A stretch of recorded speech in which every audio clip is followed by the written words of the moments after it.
ఈ ఆలయంలో రేపు ఆగస్టు 14వ తారీఖున కట్టుబట్టలతో వచ్చిన ఇద్దరు జంటకి వాళ్లే పట్టు వస్త్రాలు, మంగళసూత్రం, భోజనాలు కూడా ఏర్పాటు చేసి పెళ్లిళ్ళు చేస్తారటండి.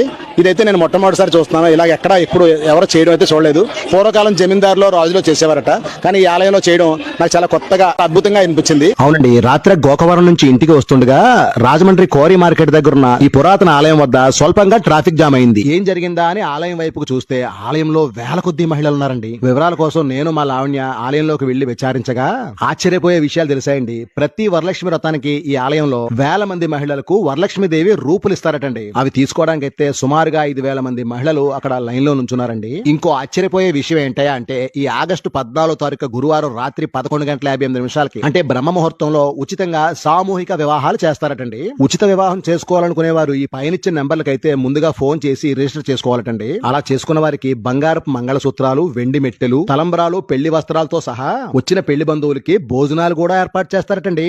ఇంతటి మహోన్నత కార్యక్రమాన్ని చేసే ఈ ఆలయం అయితే శ్రీ వరాహ లక్ష్మీ నరసింహస్వామి వారి ఆలయం అండి. మరి అడ్రస్ అయితే మన రాజమండ్రి కోరి మార్కెట్ సెంటర్ లో డీమార్ట్ పక్కనే ఉంటుంది ఈ మహోన్నత ఆలయం. స్వామివారి సన్నిధిలో పెళ్లి చేసుకోవాలంటే పైన నెంబర్లు సంప్రదించండి. మరి మీ స్నేహితుల్లో పెళ్లిగాని ప్రసాదులు, పెళ్లిగాని జేజాములు ఉంటే ఈ వీడియోని వాళ్ళకి షేర్ చేసి మీ చేతుల మీదుగా ఒక పెళ్లి చేసిన పుణ్యం సంపాదించుకోండి.